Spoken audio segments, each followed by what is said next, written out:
Good afternoon and welcome to the Return Homestead. My name is Mike and my wife Marty and I homestead 50 acres in southeastern Kentucky.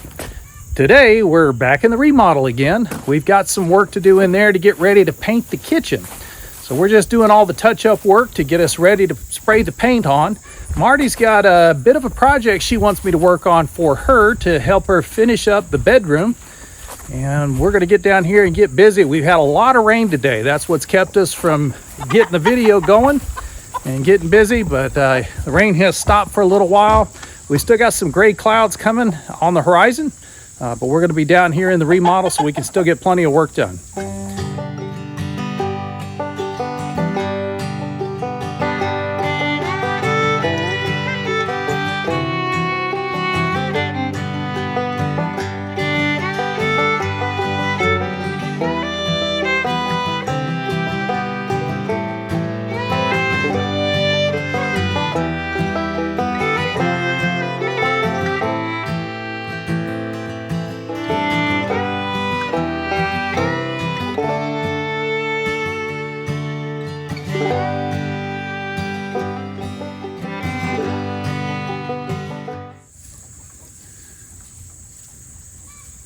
All of this rain has also made these weeds grow. We really need to spend some time out in the pasture getting these weeds knocked down for the chickens. What's up, Rocky? So Rocky is our primary rooster. He's the number one guy around here. He does a good job of taking care of the flock. We've got quite a few other roosters in there right now. We've pulled out about 7 of the roosters. And we need to harvest those guys. That's dog food for Sunshine. We try not to waste good protein here on the homestead. But we're going to have to hold off on all of that because as we're standing here talking, you can see there's another storm coming. So I'm going to get inside before this storm hits us and get busy with helping Marty out on the house. Marty is just finishing up the drywall here. She's trying to smooth out these corners, make sure there's no sharp edges on any of the patchwork. It's all nice and smooth. It can be really hard in these corners sometimes to get all the ridges of the drywall out. And so she's taking a sponge, and it's a sanding sponge, and using that to just touch up those corners. So we get a nice smooth edge. As soon as you put paint on it, it'll show. Yeah, as soon as you put paint on any type of drywall repair, any imperfection in that surface is going to stand out. When it's all white, you don't get a lot of harsh shadows on the drywall, but as soon as you paint it, all those shadows show up and every wrinkle and bubble is going to pop out. So she's just making sure that everything's nice and smooth. You had a project you needed me to work on, something you needed me to cut? Why don't you show me that? Let me get busy on that for you. You know these 2 nice pieces of plywood we took out of the aftermarket cabinetry we pulled out? Yep. So I've been saving that. I'll sand it down. But when we had to cut open this to make the light repair, I want a piece that comes about 1 inch above the bottom edge of the soffit. Okay. And fits that peak perfectly so that it's equal on both sides of the pitch. Gotcha. And I need it for this area, and then I'm going to do a decorative touch on this. Like you did with the stool. Like I did with the stool. So tell me about the stool. The stool we got at a secondhand store. Here, we have a great one, by the way. And she sold me the step stool for $5 because it had a crack in the seat. But in the other house, we have a farmhouse tub, and I used that stool to keep things on for the bathtub. So what I did is I stained that stool and stenciled a sunflower, which I love, on it, and I'm going to do the same thing to this. Excellent. That sounds like an awesome project. It's going to be a great way to patch up that hole. I could do the drywall repair on this, but the chances are there's still going to be some evidence of the holes in the drywall. So covering that up with a decorative piece is going to be real nice. I'll get busy cutting that for you. Thank you. One of the little tricks that we learned from one of the contractors that did some work for us was to always make sure you set up a work table somewhere centrally located that you can collect all your tools and fasteners and everything else that you might need for the work you're doing. If you don't put these things aside and put them in a specific place, you'll find yourself running from one end of the construction site to the other trying to find that tool you set down somewhere. So it's always a great idea to set up a central location, put everything in one place. It makes it real easy to find it. Well, it makes it easier to find everything anyway. Just a really good tip we got from that contractor. All right, so Marty wants to make sure we cover these, and we want a plaque that's kind of centered under this point. So she wants me to cut these angles out so that it snugs right up against it, right? Yeah. So you want this all the way up against at the top and then leave about an inch border at the bottom. Correct. Let's see how much we got to work with there. Well, there's 2 inches, so Yeah. plenty. So we'll go an inch around on each side, and then we want to make sure we're equidistant from the center. Now, it doesn't have to go all the way up to the point. Okay, It just needs to echo the point. copy that. If that's going to be too hard, making it a rectangle works for me as well. Yeah, it's Or not that hard, a it's half pretty short. circle. So what I was thinking Uh-huh. is you could measure the total distance, Yep. okay, from side to side, and then from top to bottom, we can stick a pin in the bottom of Oh, yeah. the thing, Yeah. and like a compass, just make a circle. Make an arc around it. We could, like a sun. Whoops, Mhm. that hurt. So do And kind of like a sunrise setting. yeah, because the sunflower actually looks almost like a sun coming up. It does. And I'm only using a small amount of it. Okay. So you're only going to use like the corner of the stencil anyway, right? Yes. Just like you did on the stool. Correct. Gotcha. So if you're only using the edge of that, would you prefer it rounded or do you want it to match? Whichever is easiest to cut. Easiest to cut is definitely the straight lines. Then we'll do And that. then butt it all the way up. It That's also fine. won't leave a ledge up here when you do that. That's Otherwise fine. you're going to be up here dusting this every Or other month. painting, Yeah. if we ever decide to repaint. But Yeah. yes. So let me see what I can do about matching this angle, because that's just a 6-degree angle. It's not that hard. But I want it to be symmetrical. And it does need to be balanced, yeah. Yeah. Cool, yeah, I can make that happen. Perfect. Thank you. Let's see, we got a total of 14. Looks like we're covering a total of 14 1/8 inches. So that's going to put us at 7 1/16 for center. So it looks like we're going to need something that's 14 1/8 inches wide. I'm going to make it 14 1/4 wide. That's going to give me a little bit of extra playroom so that I can try to hit this center point. So at 14 1/4, we'll put the center right in the middle of that, and then it's just a 6-degree angle out to the edges. And then we'll cut it to length, and total length would be 9 1/2 inches. Pretty simple. And I was going to cover that with a piece of artwork either way. So Right. this now becomes the artwork. No, I love Plus it. we'll have access to those lights. Yeah, so when we get this thing cut, we're not going to just glue it up on the wall. What I would do is use some Velcro or some other fastener system that would allow it to be able to be removed. And this also leaves us a cubby hole. There's kind of a hidden space up there that other folks wouldn't know about. So we'll, except for everybody on YouTube. But it makes a nice place to store things that you want to keep out of the way and you're not going to be touched on a regular basis. I'm sure you can imagine some things that you might put up there, and we won't talk about them.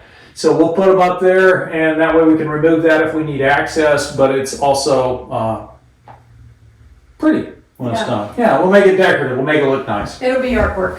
Cool. That happens when you marry an artist. Yes, ma'am. This is what we have to work with. It's just a couple of pieces of scrap plywood, really. These were, I'm not even really sure where we got them. They may have even come as a part of the packaging material around the vanity that we put into the bathroom. But it's good high-grade maple plywood, so I'm not going to waste it. We don't have a lot of construction uses for this, but this will make a really nice plaque to cover that spot up on the wall. Let's see what we can do with this thing. How big is it? We've got 13 inches to work with that way and 23 that way, so we got plenty to work with. It's always a good idea to check square before you start making something as small as this, because any small imperfections in the corners will definitely show up. And that's looking pretty square. Yeah, we need this 9.5 inches.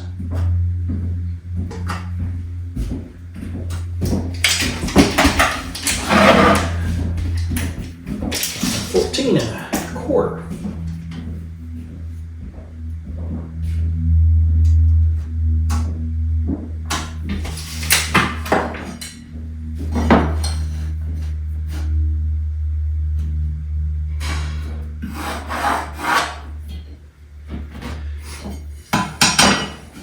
If you want to be able to mark these lines easier on larger pieces, they do make a speed square that's twice this size. There's lots of other T-squares you could use as well. I'm gonna go grab my drywall T-square. That will allow me to make these lines long enough.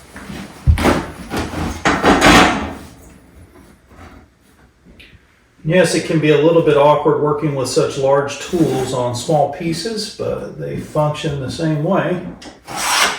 Allow you to get that straight line. Just make sure if you're using plywood that the edge you're referencing on, meaning the edge that you put the top of the T on, make sure that's a straight edge. Otherwise you can end up with some really wonky cuts. And we're going to use that wonderful little angle tool that Marty got me. This thing works fantastic. So we just make sure we got a 0 angle. We do.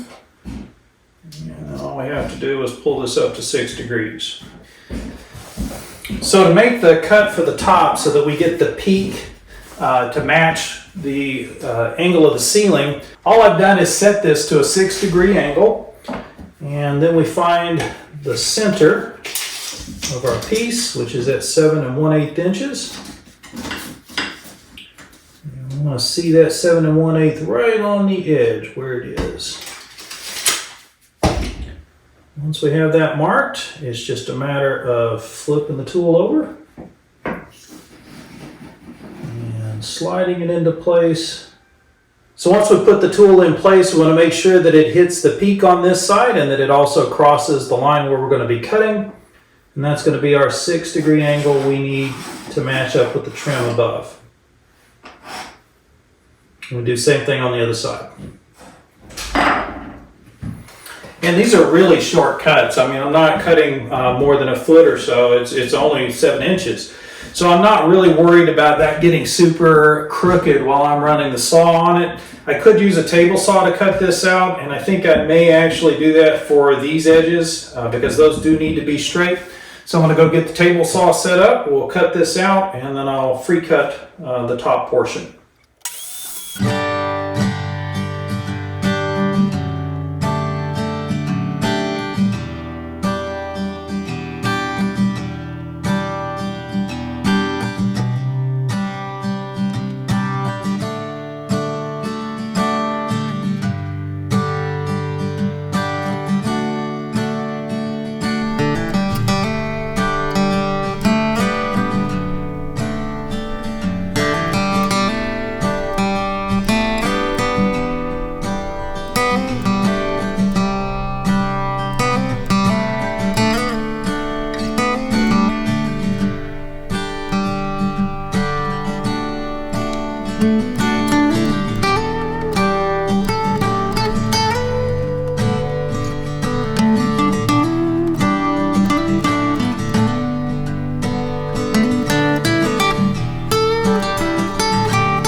So I'm just going to wipe this down with a tack cloth so I don't get any sawdust in my stain.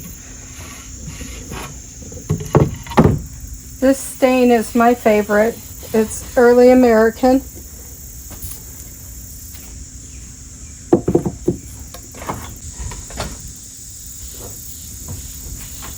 that the right color?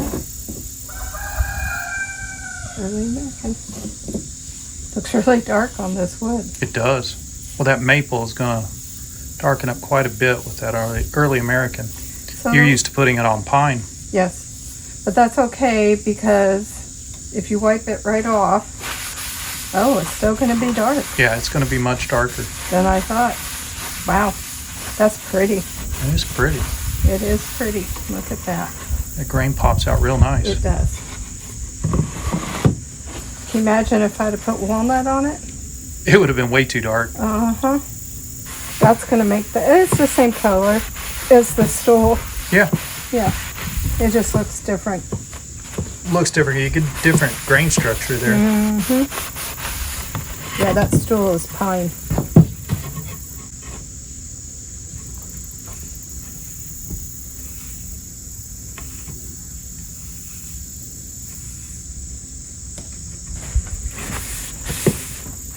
That's not going to need any filler, dude.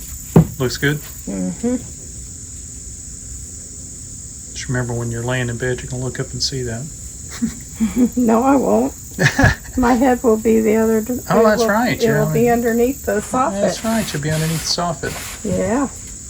And besides, that's why I like this style. I like the rugged look. We always have been kind of partial to sort of the free-form artistic, not looking for perfection. We like little imperfections in everything we do. Good enough's perfect. Good enough is perfect, right?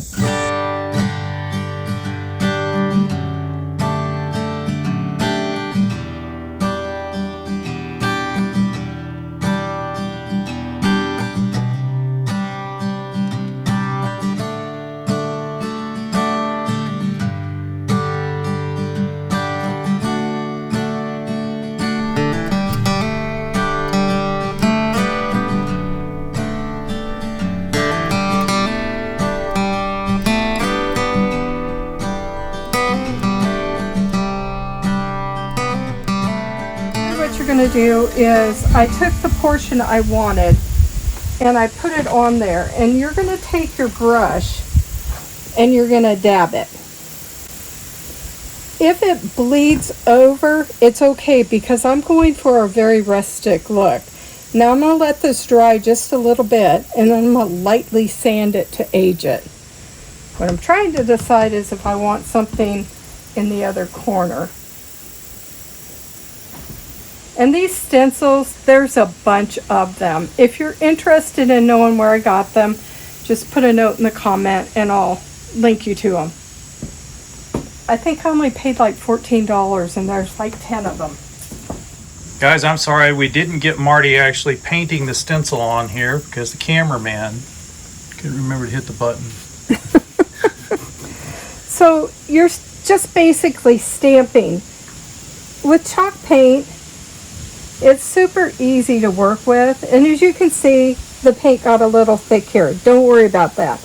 I'm going to sand it anyway because I want to rough it up. So if you make a mistake, you could always sand the whole thing down and restain and start all over again. It's not that big a deal. No. It can be fixed.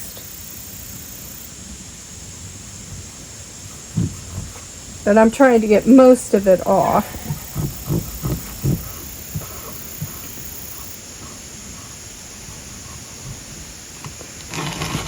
And basically what you're going to do is you'll have the stencil and you're just going to stamp it.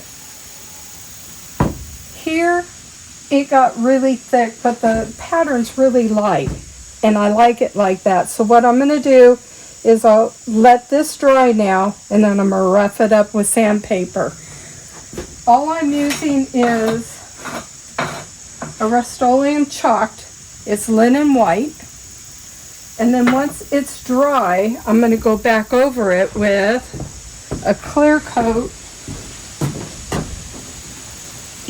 It's a matte clear coat, Rust-Oleum chalk matte coat, and it's a wax. And you're just basically going to rub it on and buff it once it's dry. Super simple to use. I've got a rough piece of sanding paper, and I'm going to lightly sand over it. I like the rustic look, and it allows my stain to bleed through. This is how I did the stool. So like I said, you're not really going to worry about any imperfections because you can sand those off.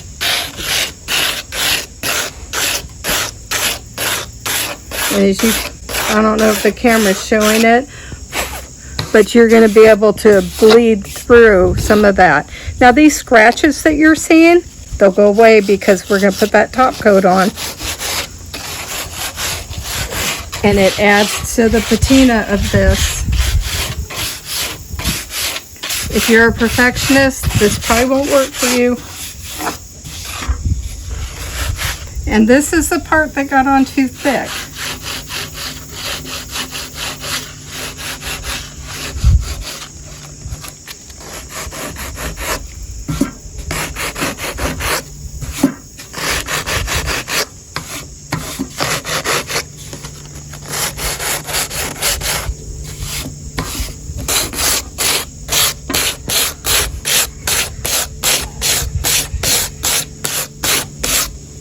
See how it's coming through and breaking it? That's the way I like it.